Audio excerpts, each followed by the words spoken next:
Bismillah, assalamualaikum warahmatullahi wabarakatuh. Barengan sama Nobu di sini. Yuk, hari ini gue pengen ngomongin Poco X6 Pro.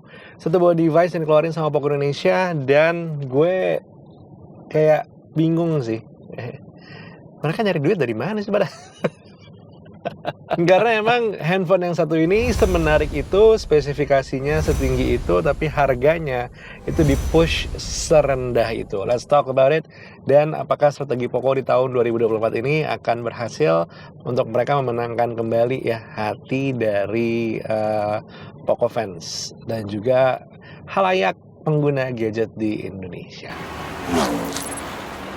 Poco X6 Pro ini dirilis di awal bulan Februari dan agak lumayan mencengangkan sebenarnya pas gue ngeliat perbandingan antara harga dan juga spesifikasinya. Karena specs-nya nggak main-main. Dia udah pakai MediaTek Dimensity 8300 Ultra. RAM-nya 12GB, storage-nya 512GB, LPDDR5X dan juga ada UFS 4.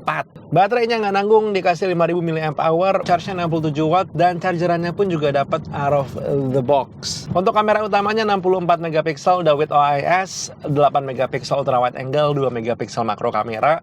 Kamera depannya 16 megapiksel. Layarnya 1.5K 6,67 inci, udah Crystal Res Flow AMOLED untuk panelnya dan refresh rate-nya 120Hz. Gak ketinggalan, layarnya ini juga dilindungin sama Corning Gorilla Glass 5, udah di IP3 pula 100%. Sertifikasi IP juga udah hadir, itu di IP54. Vibration motornya ini udah ala flagship dan yang paling penting tentu ini adalah device pertama yang hadir di Indonesia secara resmi menggunakan HyperOS-nya Xiaomi. Jadi emang ada istimewa-istimewanya banget nih si Poco X6 Pro 5G kali ini. Tapi emang yang menarik perhatian itu bukan masalah spesifikasi aja, tapi harganya. Harga perkenalannya 47.999, terus harga normalnya harusnya hadir di 4.999 untuk si Poco X6 Pro 5G ini. Tapi tentu ya, standar handphone yang punya spesifikasi tinggi kayak begini, awal-awal kemunculannya tentu ya untuk pembelian tidak semudah yang kita perkirakan gitu ya. Poco X6 Pro ini ya, kalau kita coba lihat secara hasil benchmarknya, udahlah, kelasannya ini beda. Emang nggak bisa gue bilang setinggi flagship pada umumnya, tapi untuk handphone dengan harga 4 jutaan, ya ini mah udah jauh banget di atas ekspektasi. Performa gamingnya pun kalau lo ngeliat teman-teman YouTuber lain gitu ya, yang ngecek pakai Perfdock, mulai dari Genshin, terus juga Mobile Legends dan juga PUBG, itu semua berjalan dengan aman. Gue pribadi karena lebih sering main menggunakan Call of Duty Mobile aja, tentu nggak ada masalah. Grafiknya pun gue juga udah bisa ngebuka yang paling tinggi, jadi aman-aman aja. FPS-nya pun juga gue bisa ngedapetin FPS yang tinggi. Perpaduan FPS dan juga grafiknya pun juga masih nyaman untuk gue. So I don't mind menggunakan device ini untuk bermain gitu ya. Apalagi gue seorang casual gamer, jadi ya lebih don't mind lagi. Yang menarik adalah orang-orang tuh banyak yang komen ya, bilang kalau si Poco X6 Pro ini panas. Gini, gue sih nggak bisa bilang ya Poco X6 Pro ini adem dan juga dingin banget kalau dipakai main game. Walaupun emang secara teknologi vapor chambernya mereka mencoba menyempurnakan dan segala macam.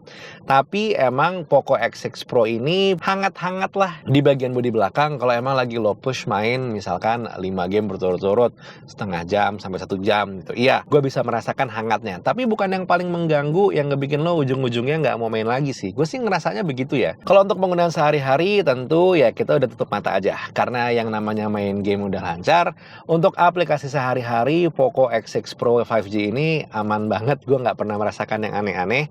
Apakah hadir bug dalam beberapa aplikasi yang gue pakai? Iya, sesekali gue mengalami bug. Tidak yang konsisten terjadi, and to be honest, di harga 4 jutaan, gue sangat memaklumi hal ini terjadi. Jadi ya, gue akan memberikan waktu untuk Poco ini untuk bisa berbenah lah dari sisi firmware-nya supaya lebih bisa pol-polan nantinya dan lebih nyaman dipakai. Dari sisi layar, Poco X6 Pro ini menyenangkan ya, karena dia dipakai harian dengan layarnya yang udah AMOLED, ini udah cukup nyaman. Dipakai di luar dalam kondisi matahari cerah banget, ya jujur aja ini bukan yang paling terang bisa ngelawan, but it's enough buat kita tetap masih bisa ngintip-ngintip aplikasi-aplikasi yang lagi kita buka. Dan untuk lo yang doyan multimediaan, nah Poco X6 Pro ini good newsnya adalah hadir dengan stereo speakers.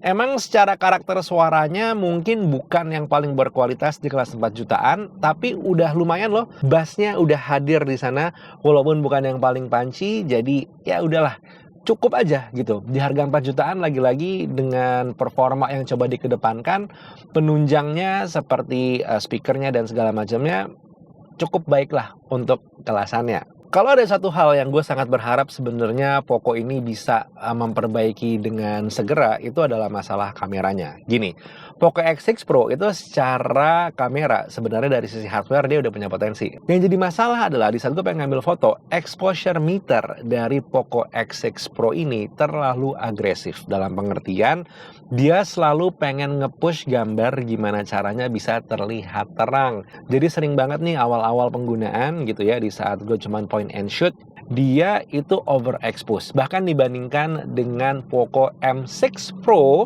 Poco M6 ini memiliki exposure meter yang lebih baik menurut gue dibandingkan dengan Poco X6 Pro. Ngerti level dari kedua device ini beda. Ngerti kalau orang-orang juga bilang, tapi Vic, Poco ini bukan handphone kamera, ini adalah handphone yang lebih main performa dan semua segala macam. True. Tapi kalau gue ngeliat Poco M6 Pro hasilnya bisa lumayan ajaib, kenapa yang X6 Pro nggak bisa? Ya kan?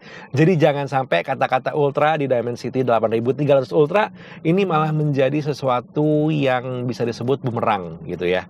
Ya, hopefully Poco akan bisa memaksimalkan kameranya dalam waktu dekat-dekat inilah. Karena potensinya sebenarnya hadir banget secara hardware. Nah, dari sisi fisik, Poco X6 Pro ini dipakai hari-hari sebenarnya masih lumayan enak. Pegangannya pun juga nyaman karena walaupun sisi sampingnya tegas, tapi lo bisa ngeliat di bagian bodi belakangnya dia ada kayak semacam lengkungannya. Jadi masih lebih oke gitu ya. Yang warna hitam ini ya, khusus yang varian warna hitam ini, hobi banget sama sidik jari, makanya kalau nggak di-castingin bubar jalan. Now, kalau ditanya apakah Poco X6 Pro ini worth it apa nggak dibeli? Menurut gue orang yang tidak terlalu into teknologi pun juga ngerti ya kalau handphone yang satu ini worth it sebenarnya gitu. Hadir dengan harga berapa? 47.999 apa 46.999 ya pas harga perkenalan. Wah, itu udah menarik banget. Walaupun emang harga normalnya itu ada di 4.999 gitu kan. Tapi Vic, harga sekarang kan lagi gorengan nih. Ada yang jual 5,2, 5,3.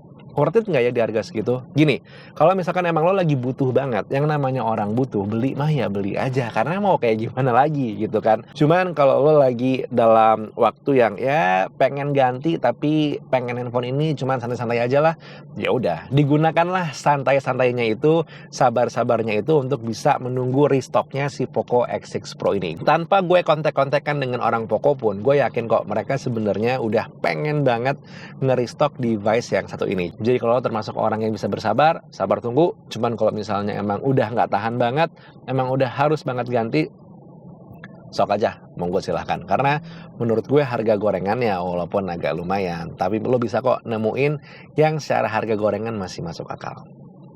That was it. That was from me untuk Poco X6 Pro. Gimana? Masih tertarik apa enggak beli handphone ini? Tulis di kolom komentar. Gue pengen dengar komentar lo. Buat sekarang, sampai jumpa, bodoh diri. Assalamualaikum warahmatullahi wabarakatuh.